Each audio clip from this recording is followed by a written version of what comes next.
Turma, vamos lá de novo. Como vocês podem ver, eu gostei dessa coisa de ser host. A Mariane virou só entrevistadora. Agora quem apresenta a coisa toda sou eu a partir de agora. Para quem me conhece e para quem não me conhece, eu sou o Caio Esteves, sócio, diretor global de placemaking, esse nome pomposo para essa minha função lá na Bloom, da Bloom Consulting, evidentemente. Mariane Brock, eu vou apresentar ela hoje para mudar um pouco o script. Sócia também, expert em place branding, placemaking, aquelas coisas bonitas todas que a gente faz mundo afora. E hoje o tema é, não vou falar que controverso, porque tudo que a gente fala aqui é controverso, mas talvez seja uma das, a gente vai começar, no final vai ter a controvérsia, óbvio, talvez seja uma das faces mais óbvias e perceptíveis dos place brandings da vida, sejam eles de cidade, de regiões, de países, assim por diante, que é o... Duas notas, maestro, turismo. Aê! Como que essas coisas se relacionam? Vamos lá, esse é assunto para horas, mas eu vou tentar vamos tentar aqui dar uma sintetizada na história. Brox, assume. Explica aí para o povo como é que o place branding ou um city branding pode alavancar o turismo de uma cidade, de uma região, de um país. Vamos lá. Bom, recentemente eu dei uma palestra num evento grande aqui em São Paulo, Conotel, né? no Conotel, falando sobre isso. O tema da palestra é essa. Eu dei uma causada. Metade das pessoas foram embora no meio da palestra por não sei por quê. Ah, você causou? Não, Nossa, foi de novidade, né? O Caio não causa nunca, né? Uma pessoa tão meiga. Foi de leve. E eu vou fazer a mesma provocação aqui no final, então aguardem até o final do vídeo. Mas, na verdade, Mariane, o que acontece? O place brand, vamos falar de place brand para ficar de uma forma mais genérica. Sim. Né? Ele talvez, se a gente for pensar, é uma vocação meio óbvia dele, é alavancar o destino turístico. Né? Porque ele vai... Primeiro de tudo é importante a gente dizer que o turismo não é a salvação da lavoura. Isso, essa é a minha segunda pergunta, mas explica primeiro essa questão da alavancagem. Porque isso também é uma coisa que, assim, todas as cidades querem ser turismo. Não, eu sou turismo, isso é uma outra questão também que eu vou te perguntar depois. Vou te perguntar depois. Então, tá bom, então não vou pular o slide. Tá, então qual era a pergunta mesmo? Como é que o place brand pode alavancar o turismo de uma região? Bom, ele vai, antes de tudo, como todo o processo de place branding, entender as características locais, entender as vocações locais, e aí, se o turismo for uma dessas vocações, já dando spoiler para a pergunta 2, ele vai trabalhar aprofundando essa vertente. Né? Muitas vezes a gente é contratado, por exemplo, para fazer só o vetor turismo. Né? Então, uma marca turismo para a cidade. Claro que fazer marca turismo implica em olhar a cidade como um todo, mas vai se trabalhar especificamente com mais profundidade na questão do turismo. Né? Mas o turismo, como que ele alavanca? Ele alavanca porque ele vai entender o potencial daquele lugar. Esse potencial pode ser de hardware e de software, ou de people, e eu diria que sempre é de people. Lógico. E aí o que varia é o software ou o hardware. Né? Então assim, ele pode ser paisagem e arquitetura, ele pode ser atratividade, atrações, programação, e ele sempre vai ser a cultura. Fazendo um parênteses nisso que você falou agora do people, do software e do hardware, isso traduzindo, o que o Caio está falando é o seguinte: você se relaciona com as pessoas do lugar, né? Obviamente. Então, assim, já ouviu dizer assim, o Paris é ótimo se tirar os parisienses? É mais ou menos isso. É mais ou menos isso, só que não. Na verdade, isso é uma grande de uma sacanagem do mundo inteiro para poder fazer frente à empáfia parisiense. Né? A gente fala isso para sacanear aquele parisiense que vai ficar bufando na sua orelha no metrô, entendeu? Ou fazendo cara feia quando você começa a tentar falar em francês e não consegue virar para o inglês. Mas o fato é que, se você não gostar da cultura parisiense, você não vai até Paris. Nossa, simples assim. Né? Por que isso? Por que eu falo que o people você sempre vai ter reconhecimento? Vai sempre ter relação com o lugar, porque um lugar é feito pelas características simbólicas que as pessoas dão para ele. Né? E eu dou sempre os bons velhos exemplos. Né? A gente não precisaria ir para Nova York se fosse só para ver a Estátua da Liberdade. Tem uma loja, uma vai grande ter loja qualquer loja do brasileira. interior aqui Que na no interior não ia falar, não ia fazer propaganda para loja gratuito, mas a Marina já entregou. Você vê a Estátua da Liberdade por lugares no Brasil inteiro. Você não precisa estar lá para isso. O que você vai lá, você até vê a Estátua da Liberdade. Mas você vai lá pelo que acontece naquele lugar, pela vibração daquele lugar, pelo mood daquele lugar, pelo que tem naquele lugar. Se tirar tudo isso, vira um não lugar, vira qualquer cidade durante a pandemia, né? Que também é um assunto que a gente vai tratar daqui a pouquinho nessa mesma conversa. E essa questão do turismo, Caio, assim, é super importante, que agora é a segunda pergunta. Tá. Não, peraí, deixa eu só falar completar uma coisa importante. O que eu quero dizer com isso? Eu quero dizer que, para você ser uma marca lugar relacionada ao turismo, você não tem que necessariamente ter uma Estátua da Liberdade, o Pão de Açúcar, uma Baía da Guanabara ou uma Torre Eiffel. Muitas vezes você ancora o turismo com outras características que não estão tão à vista assim, como, por exemplo, cultura do ponto de vista da arte, do folclore, gastronomia, uma âncora fortíssima, né? Ou seja, porque durante muito tempo tinha essa impressão equivocada de que, mas eu não sou belo o suficiente quanto lugar para ser turístico. Amiguinho, você não precisa ser belo o suficiente para ser turístico. Você pode ter outros. Se você for, lógico que ajuda. Agora você pode ter outros atributos imateriais que vão fazer o seu lugar ser interessante. Então o Place Brand vai se aprofundar nas questões culturais, de identidade, e tudo que está dentro desse guarda-chuva. Gastronomia, arte, folclore, música, poesia, tudo que está dentro desse negócio que é enorme. Tá? Então é legal explicar isso também. E é importante você falar isso, que também tem o outro lado disso. Né? Também a gente vê que às vezes tem uma forçação de base, não, eu quero ser turístico, eu preciso ser turístico, preciso ser uma cidade turística, eu preciso ser uma... Não, às vezes não é isso, não é esse o vertical que vai ser trabalhado ali. A maioria das vezes não é isso. Então, assim, isso também é perigoso, né? Porque às vezes uma cidade fica forçando a barra para falar que é turística por causa de determinada questão super frágil, que não vai alavancar nada, porque acha que só sendo turística ela vai poder... É simples, vamos pensar que no Brasil a gente tem quase 5.500 municípios. Quantos deles você e vocês acham que são passíveis de um turismo estruturado como uma vertical economicamente viável de verdade? E para esses municípios que não têm essa vocação, vamos dizer assim, o Place Brand vai achar outras. É isso. Entendeu? É exatamente isso. Essa é para isso que serve, né? É para isso que serve. É para isso que serve. Vamos achar outras, porque uma das coisas delicadas é quando os destinos querem inventar o seu turismo. Você pode inventar? Pode. Pode. Um exemplo disso são os parques temáticos mundo afora. É sustentável por muito tempo? Depende. Né? No Brasil a gente tem alguns exemplos. Quem me conhece sabe quais são. Eu não vou entregar o ouro aqui abertamente nesse podcast, embora já tenha escrito isso em livro já. Mas a gente tem alguns destinos que se esmeram em colar elementos de outros destinos, criando um grande pastichezão. Uma Disney. Se fosse uma Disney estava tudo certo, né? Uma pseudo Disneylândia, né? E que por causa disso, embora tenha dado certo por muito tempo, vai enfrentando problemas. Esses problemas vão ser crescentes cada vez mais, porque existe uma certa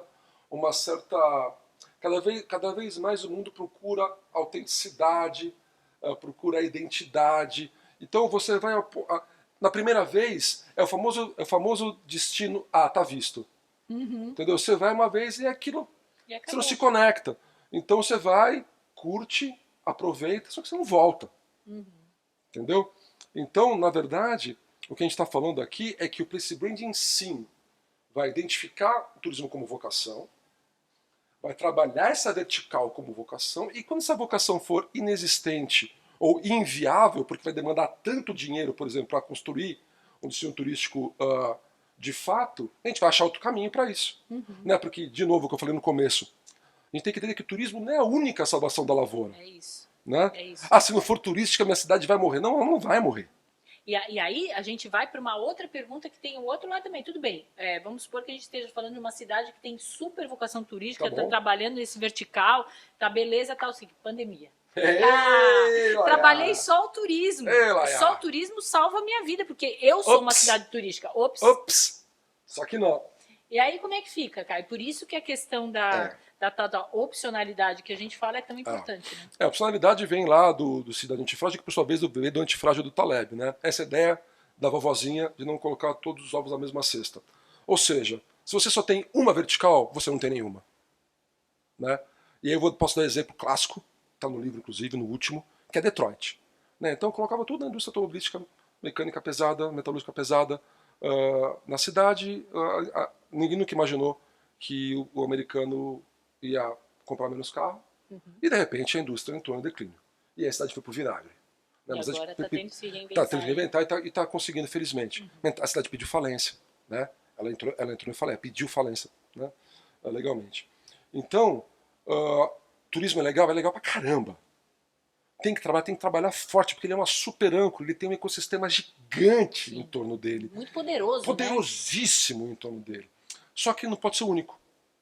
Porque aí vem uma pandemia da vida, e aí, eu não quero ser o portador de más notícias, mas onde tem uma tem várias, quer dizer, a gente não pode considerar que a pandemia nunca mais vai acontecer na vida. Talvez essa, se Deus quiser. Talvez demore muito, mas a gente tem que estar preparado. A gente já passou por isso. Né? Muitas cidades sofreram muito com isso, principalmente as 100% turísticas. A gente tem que se preparar para se alguma coisa parecida com essa acontecer. Daí entra um pouco também das possibilidades de visão, de opcionalidade, de visão de futuro que a gente está implementando para os lugares, nos projetos. Mas então é isso. Então, aí você tem dois caminhos para isso.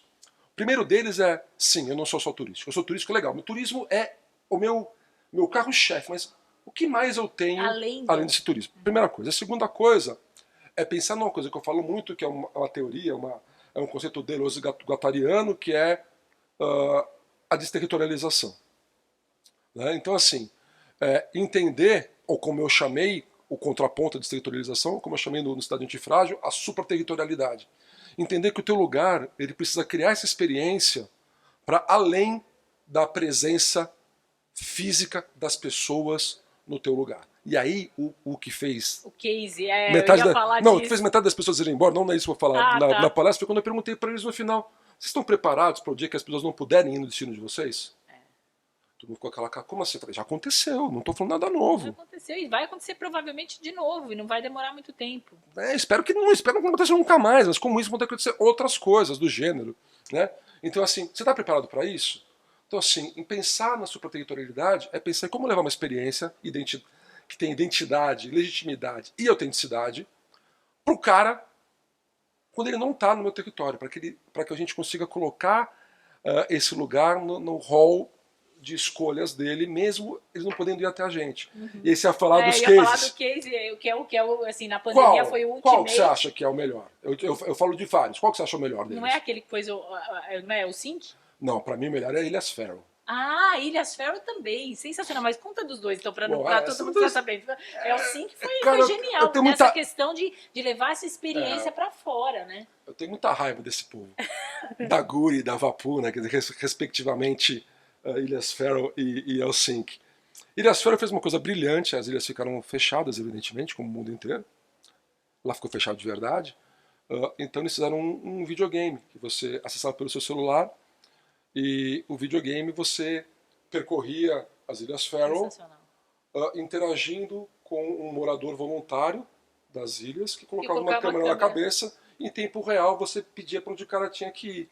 E esse cara te levava para conhecer o lugar. Só que esses caras, eles eram pessoas comuns, mas eles eram pilotos de helicóptero, pilotos de avião, pescadores, comandantes de embarcação, eles eram de tudo.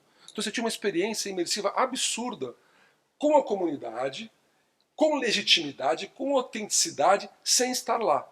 E que fez com que, mais uma vez, depois do Google Ship View, que para quem não conhece, procura no Google. A Ilhas Faroe que fez. Também Ilhas Faroe, Google Ship de Ovelha View, que foi um protesto com o Google Street View não querer ir lá para mapear. Eles colocaram GoPros nas ovelhas e as ovelhas mapearam. É espetacular. Eles são muito bons. Eu quero muito conhecer. Gente. Eu também.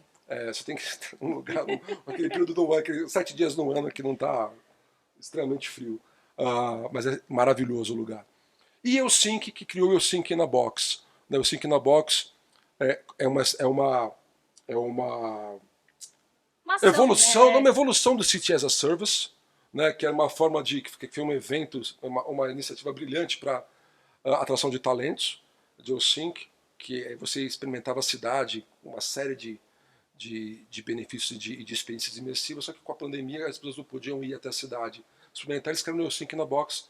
Você fazia o mesmo tipo de cadastro, eles selecionavam os talentos que eles gostariam de interagir, que fossem viver lá, e mandavam para esse cara uma caixa, um kit que representava com os produtos finlandeses, com a culinária finlandesa, com um monte de coisa para você se relacionar com a cidade e, em última instância, com o país, sem estar fisicamente lá. Então, são duas experiências, já tiveram outras também, né, de supraterritorialidade que foram brilhantes, foram feitas agora.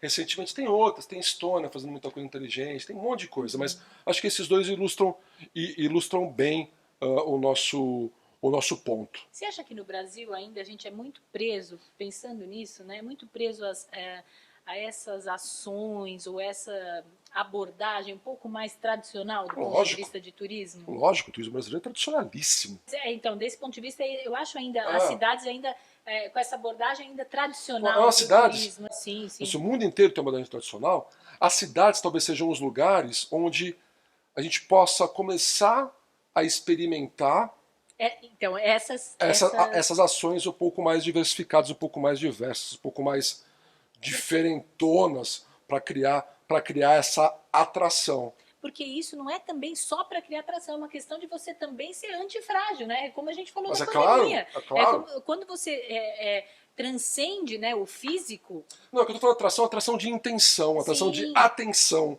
Mas o que você estava falando, que eu acho que é o mais importante dessa discussão, é justamente como é que eu estou preparado para quando as pessoas não puderem ir...